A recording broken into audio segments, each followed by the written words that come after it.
இந்த கிளாஸ்க்குள்ளே போனதுக்கப்புறம் நம்ம தெரிஞ்சுக்க வேண்டிய மிக முக்கியமான விஷயம் கோர்ஸ் ஓவர்வியூ, அப்படி இல்லைன்னா கிரேடிங் பாலிசி. இதில் ஏதாவது ஒரு டேர்ம் இருக்கும், இல்லைனா வேறு ஏதாவது அபவுட் தி கோர்ஸ் இந்த மாதிரி போட்டு அதுக்குள்ளே கிரேடிங் பாலிசி கொடுத்துருப்பாங்க. இப்போ உதாரணத்திற்கு இங்கே கொடுத்துருக்காங்க கிரேடிங் பாலிசி. இந்த கிரேடிங் பாலிசியில் தான் இவங்க எப்படி டெஸ்ட் வைப்பாங்க, என்னென்ன முறைகளில் டெஸ்ட் வைப்பாங்க, எத்தனை மார்க்கு ஒவ்வொரு டெஸ்ட்டுக்கும் உண்டு, மொத்தம் எத்தனை மார்க் எடுத்தால் நம்ம பாஸ் ஆகலாம் அப்படின்ற இன்ஃபர்மேஷன் இருக்கும்.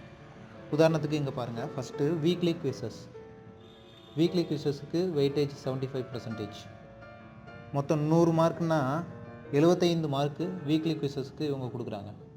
அப்புறம் ஃபைனல் ப்ராஜெக்ட் வெயிட்டேஜ் 25%. ஃபைனல்னால் கோர்ஸ் முடிகிற நேரத்தில் ஒரு ப்ராஜெக்ட் ஒன்று வைப்பாங்க, அது எப்படியும் இருக்கலாம், அதுக்கு 25% மார்க் கொடுக்குறாங்க. சரி, to receive statement of accomplishment நம்மளுக்கு 65%க்கு மேலே எடுக்கணும். அப்படின்னா உங்களுக்கு சர்டிஃபிகேட் கிடைக்கும், ஸ்டேட்மெண்ட் ஆஃப் அக்கம்ப்ளிஷ்மெண்ட் கிடைக்கும். டிஸ்டிங்ஷனோட வாங்கணும்னா மோர் தென் ஆர் ஈக்குவல் டு 80% எடுக்கணும். இப்போது இதுலேயே கொடுத்துருவாங்க குவிசஸ்க்கு எத்தனை அட்டம்ப்ட்ஸ் உண்டு அப்படின்னு. You will have 2 attempts at each quiz. ஒவ்வொரு வாரமும் ஒரு குவிஸ் ரிலீஸ் பண்ணுவாங்க. அந்த குவிஸை நம்ம 2 முறை அட்டெம்ப்ட் பண்ணிக்கலாம். இந்த 2 டைம் அட்டன் பண்ணும்போதும் எந்த அட்டெம்ப்டில் அதிகமாக நம்ம மார்க் எடுக்கிறோமோ அந்த மார்க்கை கன்சிடர் பண்ணிக்குவாங்க. இந்த குவிஸை லாஸ்ட் டேட்டுக்கு முன்னாடி நம்ம எடுக்கணும், அட்டன் பண்ணிடணும். லாஸ்ட் டேட்டுக்கு அப்புறம் நம்ம அட்டன் பண்ணோம்னா அதுக்கு பெனாலிட்டி உண்டு. லாஸ்ட் டேட்டை 2 விதமாக பிரிச்சுருப்பாங்க, due date, hard deadline. Due டேட்டுக்கு முன்னாடி நம்ம அட்டன் பண்ணிட்டோம்னா 10 மார்க்குக்கு 8 மார்க் எடுத்தோம்னா 8 மார்க்கும் நம்மளுக்கு சேர்ந்துடும். டியூ டேட்டுக்கும் ஹார்ட் டெட்லைனுக்கும் இடையில நம்ம அட்டன் பண்ணோம்னா ஒரு குறிப்பிட்ட அளவு மார்க் பெனாலிட்டியாக எடுத்துருவாங்க. உதாரணத்திற்கு 50% பெனாலிட்டினா நம்ம 8 மார்க் எடுத்தோம்னா 4 மார்க் தான் கணக்கில் சேரும். இந்த ஹார்ட் டெட்லைனுக்கு அப்புறம் நம்ம குவிஸ் எடுத்தோம்னா எந்த கிரெடிட்டுமே கிடையாது. 10க்கு 10 மார்க் எடுத்தாலும் நம்மளோட அக்கௌண்ட்டில் அந்த மார்க் கிரெடிட் ஆகாது. இன்னொரு பெரிய விஷயம் என்னென்னா, இது எல்லாமே பெரும்பாலும் அமெரிக்கா யூனிவர்சிட்டிஸில் இருந்து தான் பல கோர்சஸ் ரிலீஸ் பண்ணுறாங்க. அதனால் அவங்க லோக்கல் டைமை ஃபாலோ பண்ணுவாங்க. நம்மளுக்கு நம்ம டைம் ஜோன் வித்தியாசப்படும்.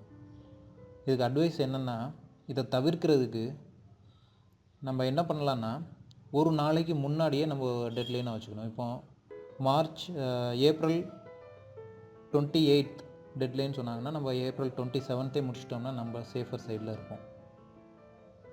இல்லைன்னா கொஞ்சம் ரிஸ்க் தான்.